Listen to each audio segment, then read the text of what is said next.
Heavenly Father, I just thank you as we enter into this new season. That actually you're drawing us into something new, Lord. Something ancient, but something new in you, Lord God. Just pray for Alex right now that you fill her up with your Holy Spirit and your presence, Lord. Just thank you, Jesus, that you love your precious daughter so much. Just rest upon her. Yeah, just put the burning coal to her lips, Lord God. That won't burn, Lord God, but just sanctify the words she's speaking. In Jesus' name. Right, okay, just by a little way of introduction. Behind this calm demeanour, Alex has actually led quite a radical life for Jesus, and she's done some things that most of you won't ever do. And she's, taken some risks that lots of you might not ever quite take. And so we're talking today about, we're doing the last little bit of our thing on the vine, and today is about being pruned. And so I asked Alex if she'd just share a little bit of testimony, just 5 minutes, about what it feels like being pruned in your life. You know, what are the things where you felt you sensed God has been at work, maybe, taking things away or doing something a bit uncomfortable that isn't something that you necessarily welcome, but you sense the Spirit of God working in you. So you share for a few minutes, and I'm going to kick off the back of what you say. Yeah. Okay, so in 2011, Mark and Clare, my family, apart from Esme, she didn't want to come, we travelled to Uganda in our Land Rover. And we were going to help a Ugandan friend who worked in a boys' prison. And God had put that country of Uganda on our hearts years before when Mark worked there. So it had been in our hearts for many years, and then finally we had the green light to go. And God initiated us to go overland, and that was Mark and Caleb's desire, but God confirmed it through a friend, and she said, what you need in Uganda, God's going to give you on the journey, and that was really true. So, weirdly, I didn't know that we were going to wild camp all the way through. We've travelled through 16 different countries. And I thought some of the time we'd probably go to campsites and I'd be able to have a shower or go to a little cheap hostel or something. But no, we were wild camping practically every day. So around 5 o'clock each afternoon we'd pray and just ask God where we should put the tent. And then usually we'd see a little track off the road or something and then go and put our tent there. And usually it was really good. It was just amazing how God found us, beautiful spots to put the tent. And then, occasionally it wasn't such a good place, and we'd arrive somewhere late, and then we'd just have to kind of put the tent up among some bushes, and it was by a main road, and it's like, just didn't really feel safe. So I did moan and groan quite a lot at the beginning. And just thought, I'm 50, I don't want to be doing this, I want to be safe, I want to have a proper toilet and have a shower sometimes. So Amen. I felt like that was a branch that really needed to be pruned in me. And just be grateful, really, of what God was giving us and the way He wanted us to travel. So submitting my way versus God's way. And within a few days, because I was reading back over my journals, my heart did definitely change. And I started to really love the places that we found. And one of the fruits that I saw come to the forefront of that whole time was having words for people. So there's quite a few times with the people that we met, I was able to just give them an encouraging word, like usually an identity word. that was really good. It kind of just came naturally somehow. And then one of the main fruits basically was a much greater, deeper trust in God, because we basically prayed every day for a safe place to put our tent, and He really provided that, and He just looked after us in so many different ways. And yeah, there was one amazing highlight in Turkey, and we just found this melon field to put our tent, and it was just an amazing, beautiful, golden sunset evening, and just could see the stars so brightly, and I literally just couldn't stop worshipping God and thanking Him that we were doing it this way and not the way I wanted to do it, like going into proper little places, because we just saw so much of His raw beauty on the journey. And then just to finish off, I feel like all the good things that happen to fruit trees when they're pruned happens to us as well. So on that journey, I really felt like God strengthened me, strengthened my frame, strengthened my inner spirit. And that's what happens to a fruit tree. It gets stronger when it's pruned. And then I think because of the pruning, I was able then to see what God had given us and concentrate on the important things, and just being really thankful and appreciative. Pruning also rejuvenates trees as well, and I definitely felt a lot more alive in my spirit. And I remember when we first came back to England for a holiday, my brother was the one that really noticed the change in me. So that was really encouraging. And I think the main thing is that pruning can really help us see and know God more, by getting rid of those things that get in the way of our relationship with Him. Whatever those things are that distract us from Him, maybe. And just to finish, the Apostle Paul's goal was to know Christ and become one with Him, and I think everything flows from that, from that knowledge of knowing Him in a deep way, and knowing that we're known by Him and He knows us so intimately. Yeah. Really good. Very good. Right, I'm going to start by asking you a question. This is the pruning sermon, the favourite sermon in any series, and I just want to read that list there. That is the list of the fruits of the Spirit, very familiar. Love, joy, peace, patience, kindness, goodness, faithfulness, gentleness and self-control. If you don't know that off by heart, there's a song. Sing it. Yeah. It's called Spirit, love, joy, peace. Anyway. How have you done with those this week? Just give yourself a mark out of 10. This is a terrible thing to do. No judgment in the kingdom. Mark out of 10 how you've been doing with the fruits of the Spirit. Marking your own homework. I'm doing rather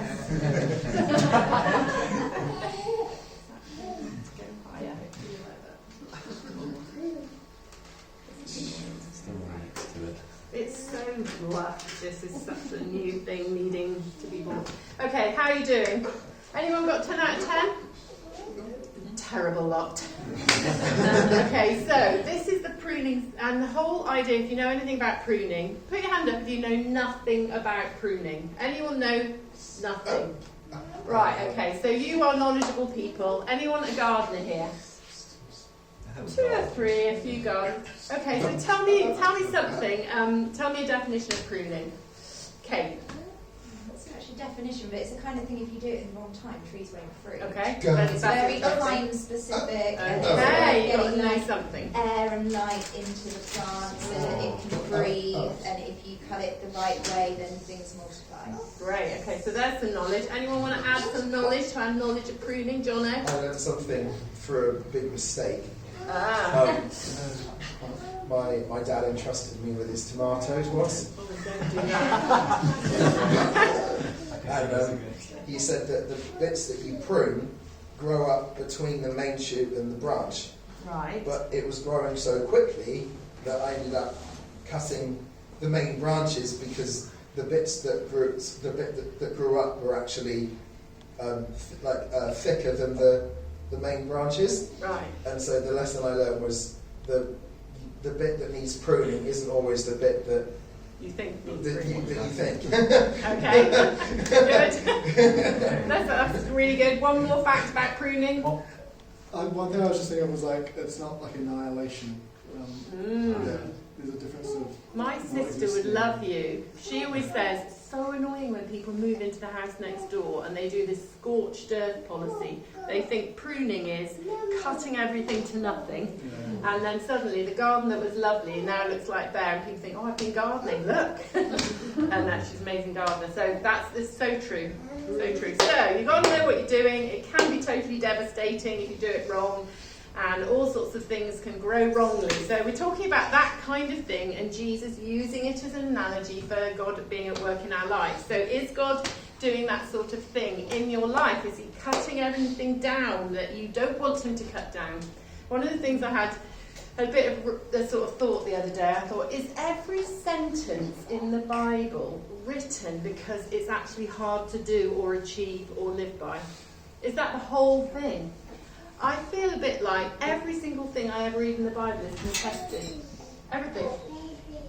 So the fruits of the Spirit, love, joy, peace, none of those things come naturally. And in fact, this week I would say every single one of those fruits has been contested in my life this week, and it's probably true of all of you as well. So we're talking about this idea of God being at work in our lives, and we are going to resist it. That's probably reality, isn't it? Who's going to go with it when God takes away something that you really like or love or feel dependent on? So has anyone ever had the experience of having lost something that you really loved? Just put your hand up if you've had that experience. And then finding out not long afterwards or a long time afterwards, you're really glad you lost it. Yeah. Mm-hmm. Yeah? A lot of people have had that experience, haven't they? You sort of you think, oh no, I can't lose that. And then a few years later or months later or minutes later, you realise, I'm just so glad that boyfriend is not in my life anymore, or girlfriend, or whatever it is, yeah? So we know that when you lose something, when your life is under pressure, and maybe when God is at work pruning you, you're not going to like it, and there might be a time delay before you actually see the benefit of it. Okay, so that's where we're going. Jesus is talking about the vine. So what's the next slide? Maybe. Yeah. Oh, here's the wonderful Brennan Manning. If you haven't read his book, Ragamuffin Gospel, it's totally brilliant. He's a broken priest who was an alcoholic, who remained an alcoholic till the day he died, but he had this amazing experience of the grace of God, and he picked up literally out of the gutter by God. And he says this: when I get honest, I admit I'm a bundle of paradoxes. I believe and doubt, I hope and get discouraged, I love and I hate. I feel bad about feeling good. I feel guilty about not feeling guilty. I am trusting and suspicious. I'm honest and still play games. Aristotle said I am a rational animal. I say I am an angel with an incredible capacity for beer. Next slide. And he finishes, to live by grace means to acknowledge my whole life story, the light side and the dark side. In admitting my shadow side, I learn who I am and what God's grace means. As Thomas Merton, he's a 20th century mystic, put it, a saint is not someone who is good, I love this sentence, but someone who experiences the goodness of God. That's what you are. The Bible describes you all as saints. But Thomas Merton says, not because you're good, but you've experienced the goodness of God. That's good, isn't it? Right, okay. Love that. So, here's the little bit of the passage that we're looking at today. And this is Jesus. By the way, I've just discovered these. Is that going to move? No. Oh, that's so annoying. On my computer, these undulate and move, these backgrounds. I have PowerPoint sometimes. I am the true vine. This is from John 15, Jesus speaking. I'm the true vine, and my Father is the gardener. He cuts off every branch in me that bears no fruit, while every branch that does bear fruit he prunes so that it will be even more fruitful. You are already clean. This is an intriguing sentence. You're already clean because of the word I have spoken to you. This is before the cross, he's speaking. Remain in me, as I also remain in you. No branch can bear fruit by itself. It must remain in the vine. Neither can you bear fruit unless you remain in me. A kind of fairly self-explanatory, but there's a great sort of mystery really. And what Jesus is really saying in these words is, this is what it's going to be like for you. This is the Christian life, and whether you know it or not, whether you're aware of it or not, whether you're advanced or new in faith, this is how it works, that you're part of a plant, a vine that's supposed to bear fruit, and you are kind of growing in God all the time, and the Father is all the time going to be gardening you. And sometimes a gardener will just prepare the ground so that more growth happens, and they'll do some really nice things. But other times the gardener, who will be caring about you just as much when he's doing the hard, savage stuff, will sometimes be cutting away. There's a little contention over... you go back up. Oh, sorry. Over the word prunes here. Okay, so that's been translated as prunes. In some things it says he cuts off every branch that doesn't bear fruit, and he uses the same word there, cuts and prunes. But actually, one of the contentions is it might mean he lifts it up. Pruning may be sometimes just lifting it up out of the dirt and the dust. But anyway, it's a bit of a debate. It's interesting if you're interested in that sort of thing.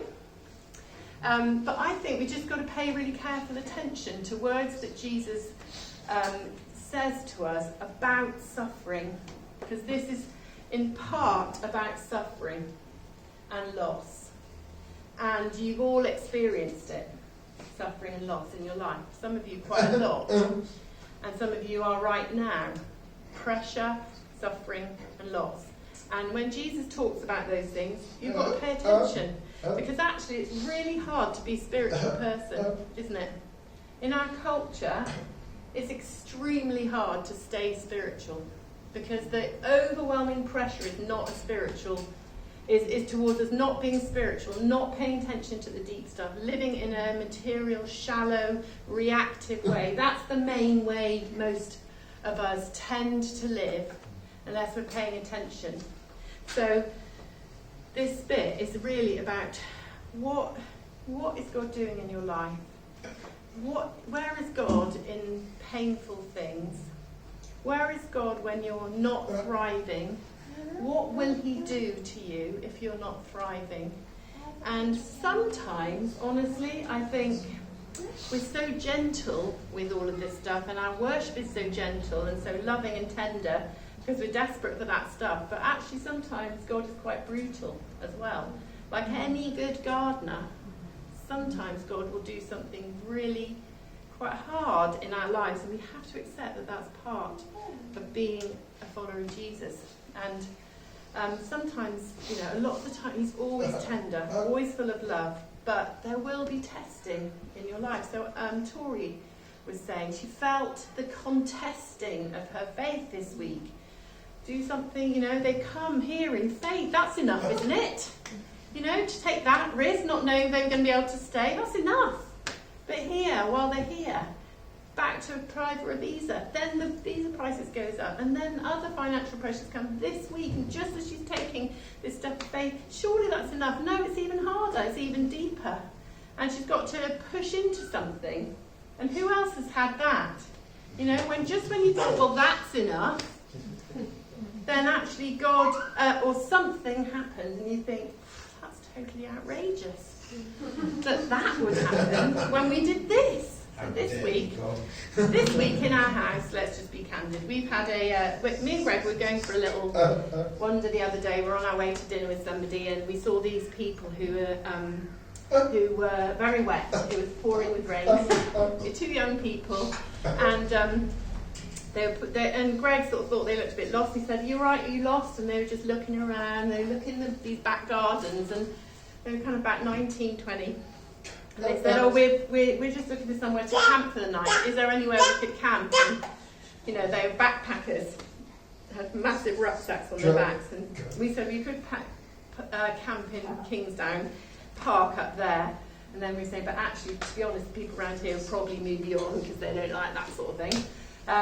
And then we sort of went off, and then we just suddenly thought maybe we should just let them stay in our back garden. So we said, go and camp in our back garden. Here's our address. And we phoned up Alex and said, these people are coming. Can you tell everyone in the house? These people are coming. They're going to camp in the back garden. And Alex said, well, should I give them the door code to go to the toilet? We said, well, you're just going to make a bit of a judgment. We thought it was fine. But so anyway, so we did. So they did. And they went to the back garden. We gave them the door code to our house with everything in it, and our computers and our people and our baby. You know, our house baby. That's Jodie there. She's the house baby. And so there we are. So, you know, what we're doing, that's so great, isn't it? That's such a radical thing to do, to be a follower of Jesus and open your house and let somebody, a total stranger, have at your computers and your babies. We should get some kudos for that. But instead it just stirred up a bit of a house debate about whether or not it's a really stupid thing to do. Or, you know, and whether, you know, me and Greg totally lack wisdom. And whether it's, you know, okay to put other people at risk and blah, blah, all that sort of thing. So actually what came of it was this, you know, and it's still not over, I would say. We're still in that sort of discussion. For some it's nothing, for others it's more.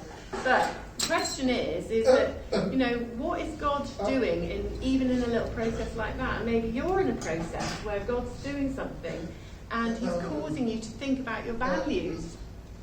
And whether or not you want to take risks, or like Alex going on a journey across, you know, those 16 countries. They weren't kind of like Denmark and Norway, where it's all lovely, and if you know, they're kind of across towards Africa. Dangerous places, some of them. And so here's 3 things that I think that that you will find yourself in life that are to do with pruning and God being at work. So the Bible talks about this place, the Valley of Decision. It's actually from the book of Joel. It's a prophecy about the end of time, and it says this: multitudes in the Valley of Decision, for the day of the Lord is near in the Valley of Decision.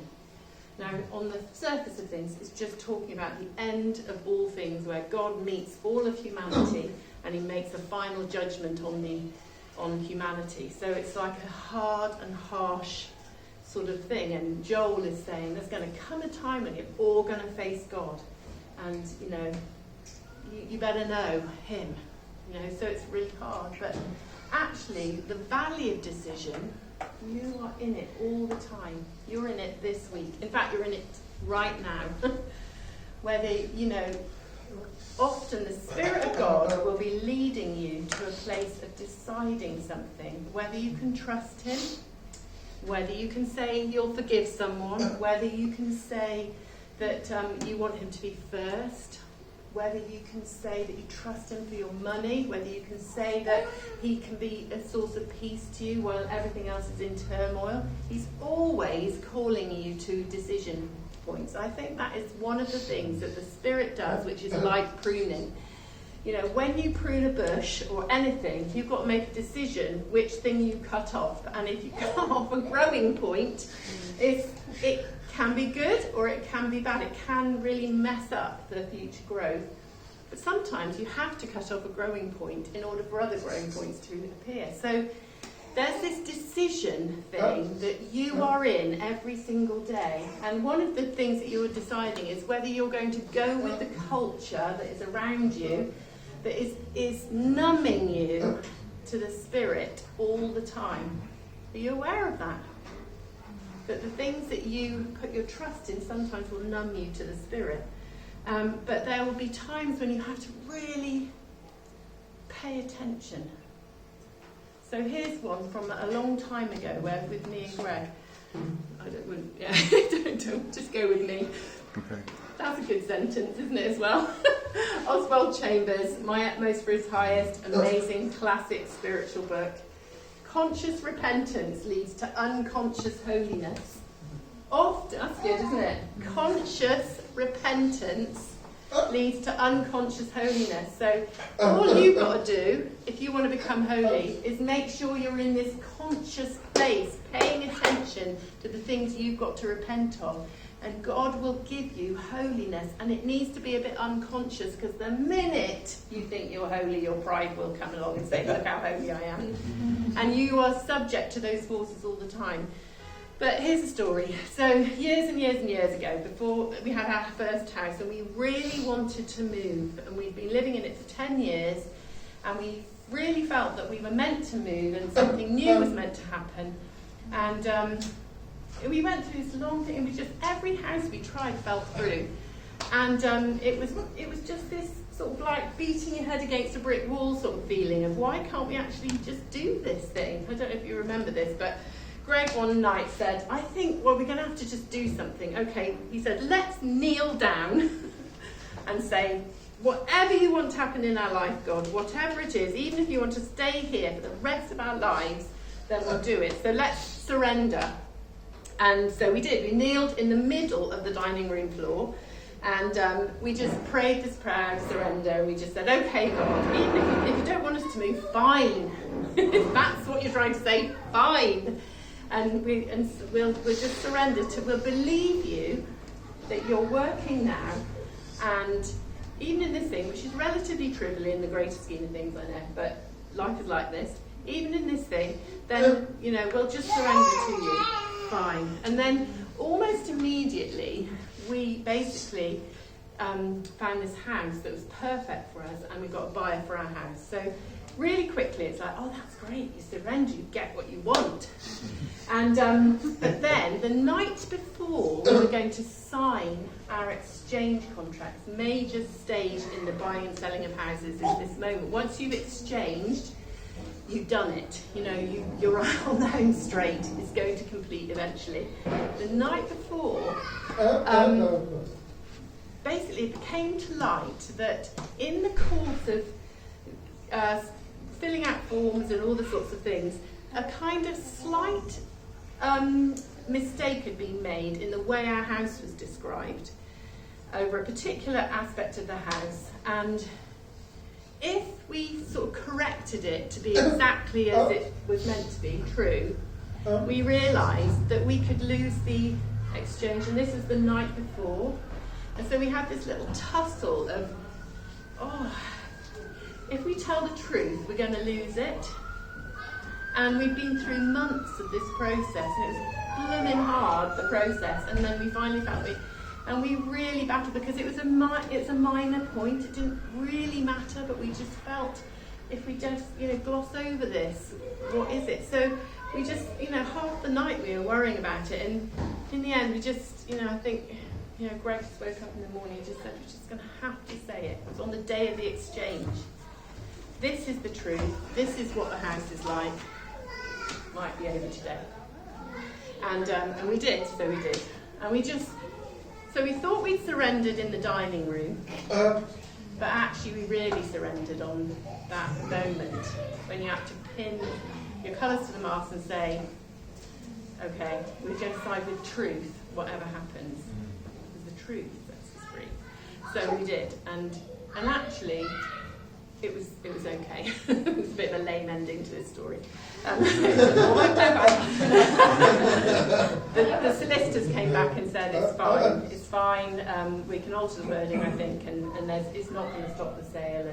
But we really thought it had. We'd really gone to the brink, and actually we then went on and completed. And that sale from that house to the house we ended up in the next 2 years, there was like some weird thing was happening in the housing market, and the value of our house just really went up really quickly in 2 years. We had loads of equity that we'd never had before in our mortgage, and it enabled us to do some things that have basically effectively led to LoveBristol being in place and the funding for LoveBristol. So the point is that you will be at stages in your life like that where sometimes you'll surrender to pruning, God's pruning. So pruning isn't always like here it is, cut it off. Do you want this thing? Yes, I know you do, but I'm going to cut it off. It's not like that. It's much more subtle. It's like making decisions. It's the valley of decision. What do you put your value in, and what are your values? And that is what pruning will often feel like. What are your values around money? What do you trust? How honest are you? How much do you want it? How much can you give away? You know, Rick Warren, who's a very successful pastor, who's really well off, he actually just said to God, move from a stage of what do you want me to give away to what do you want me to keep in his journey with God.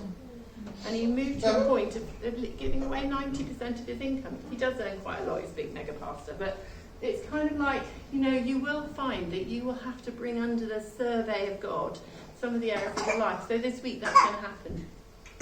So pay attention. Okay, I need to speed on. So the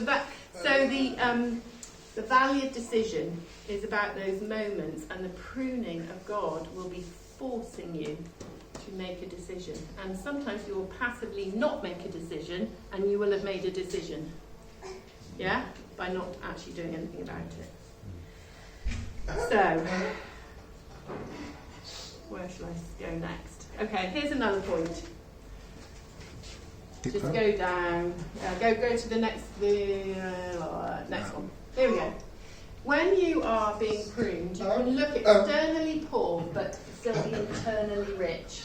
Externally poor means you look like a stump. You know, everything's cut off, it looks really bad.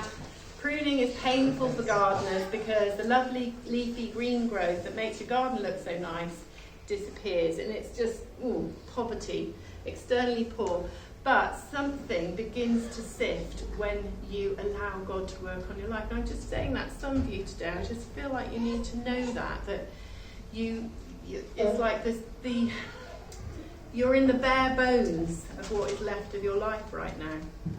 And you feel like everything that you once had has been stripped away, and it's actually really a bit dry and barren.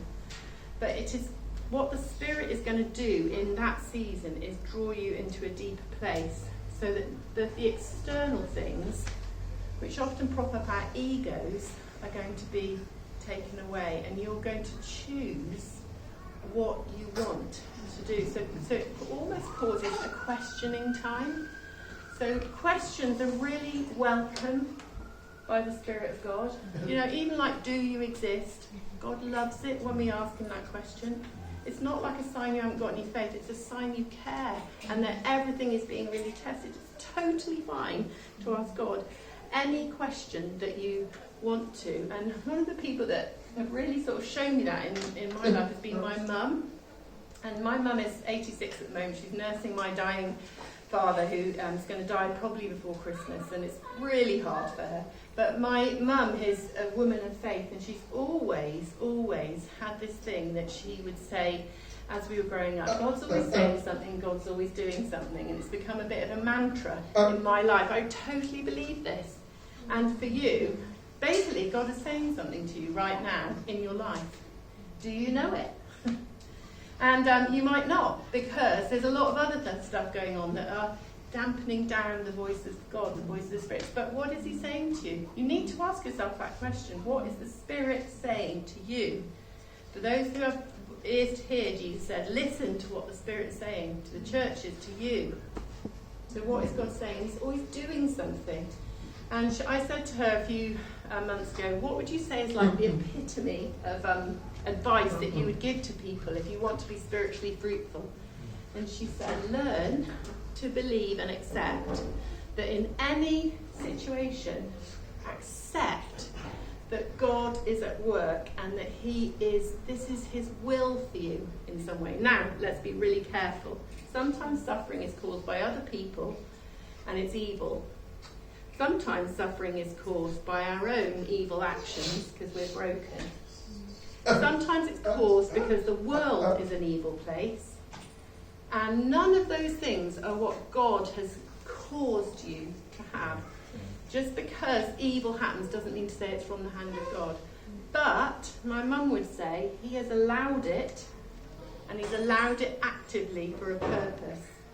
And always what he wants you to do is to go deeper than the suffering and to ask him, what are you doing? And so she's really in that place right now, my mum is, with my dad, because he's dying and she believes in healing, and he is dying, and she's been shut in since last Christmas. She hasn't been to church since last Christmas. She's been to church all her life. It's really hard. There's lots of things about it that are really hard, but she's saying, I'm actively believing that God's at work doing something. And what flows out of her all the time in conversation is this faith and sort of surrender. It's just, a really powerful thing.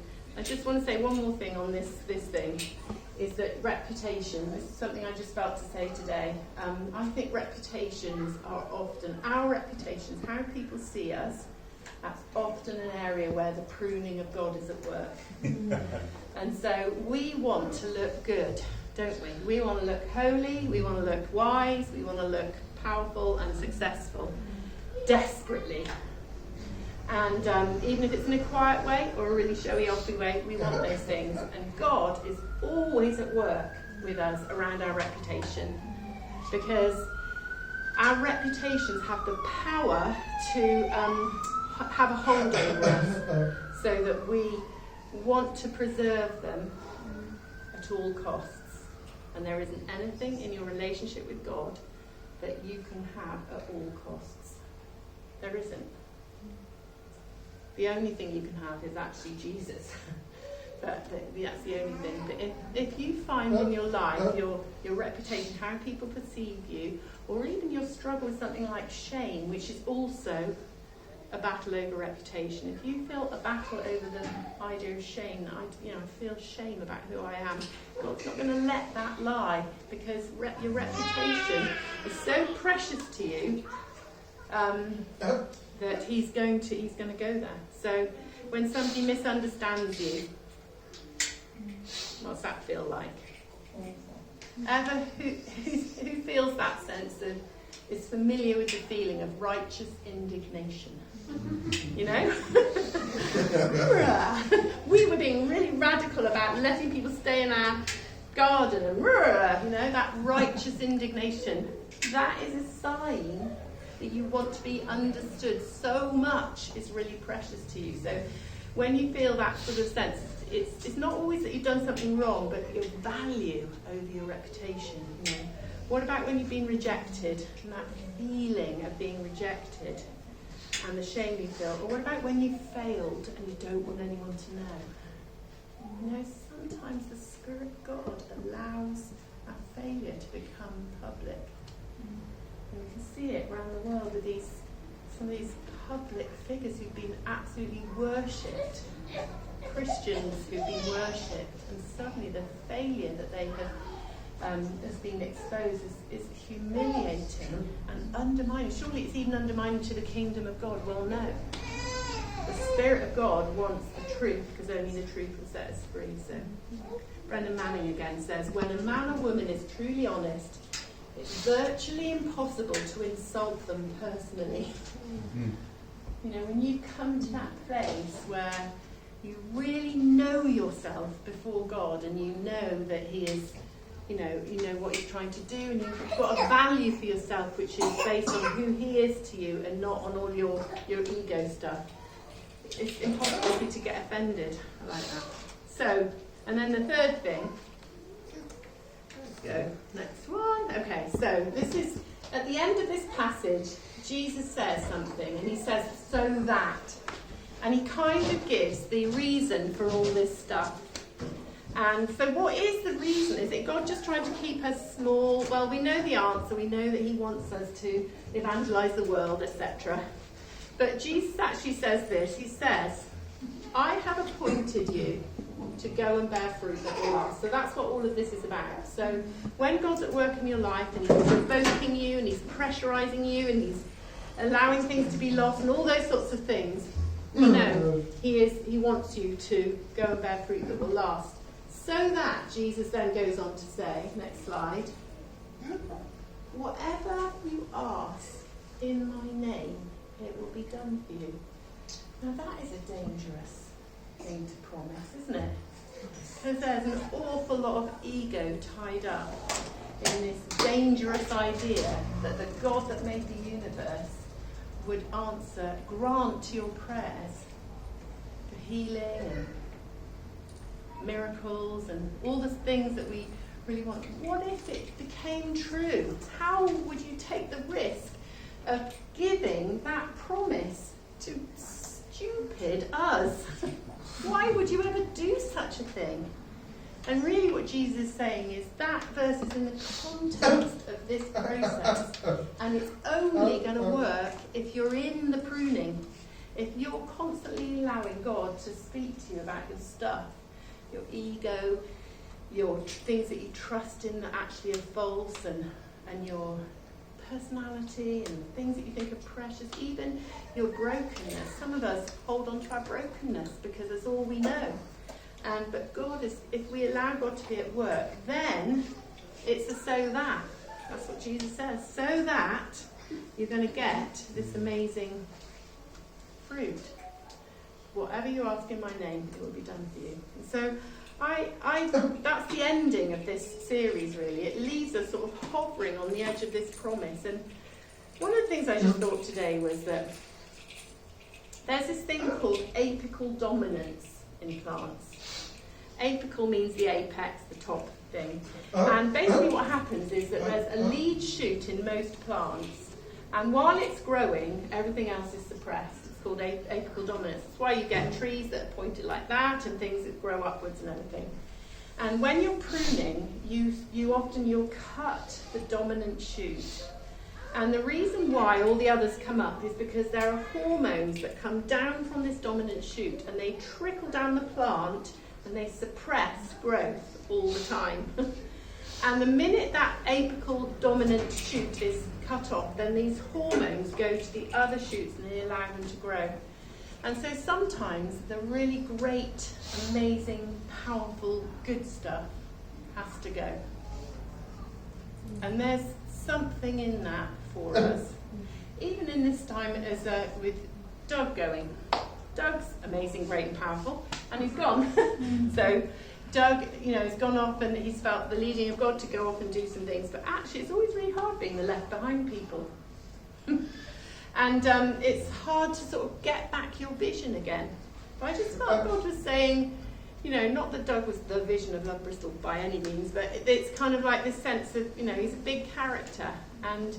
But there's something that happens when a strong shoot is cut back that allows other things to grow. So the Spirit of God will be speaking to you and me, all of us, and asking you, are you willing to grow now into the space that somebody like Doug has left? And that happens repeatedly in community and in the life of the church. So I just feel to ask you that, and for you to ask God, is there anything you want me to step up to or grow in at the moment in our church journey, in our journey here? Because ultimately, this thing, whatever you ask in my name will be done for you, is not for you at all. It's for the culture that struggles to know God. And all of church is about mission. All of it. It's not a self-help group, and it's not about comforting you and building you and me up. It's actually for the world. Dave Mitchell, as pastor of Woody's, always says the church is the only organisation in the church that exists for the people who don't belong to it. That's what we're here for. We're here for the people who don't know God and don't know anything about Him. And when He is at work pruning your life and pressurising you and getting you to question what your values are, why you want a toilet, why can't you just love the melon field? When God is at work doing that stuff, He's doing it so that you will grow and bear fruit that will last, and then your prayer life will look like that. And we at LoveBristol, that's really a big thing for us, is that we really believe that within the life of the Spirit there is a promise there that God's going to do really amazing, miraculous things. We believe in healing. We believe in prophecy. We believe in renewal, urban renewal, and the renewal of the earth. We believe that people can be whole and not stuck in things forever. We believe that the goodness of God will be known in the land of the living. It's really important to us, and we want it to feel different in Stokes Croft because we believe that stuff. But it only happens when as individuals we can and say to God, okay, what are you saying? What are you doing? Where is the pressure from the Spirit? It may be that something bad has happened to you that is not from God, but the Spirit will be saying, can you see me? Can you know me? Can you forgive them? You know? And that is the thing that bears fruit, responding. We think the thing that bears fruit is growing in our giftings. So if everyone found out that I was an amazing prophet, then there'd be loads of fruit. But actually, as this expert on vines said, struggling vines concentrate more of their energies on fruit production. That's just a fact. Is that if you deprive the vines of water and space and you cut them back, what they do is they basically sexually reproduce like mad because they've got to get the seeds out there for the future and they feel under pressure.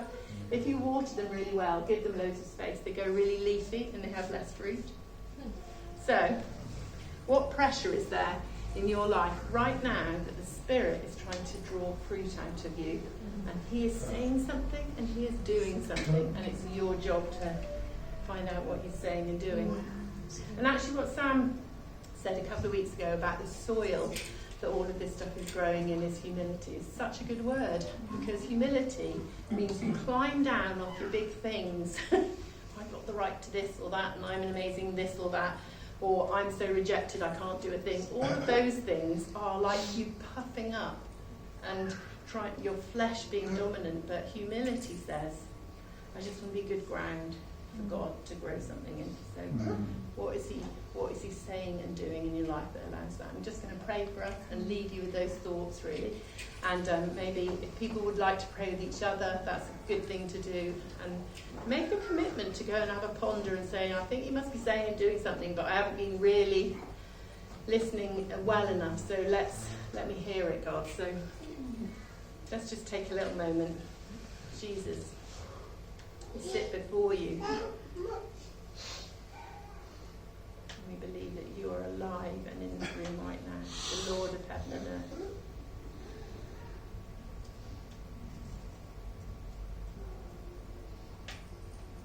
And you said every time we meet, you'll be there in the midst of us, so here you are.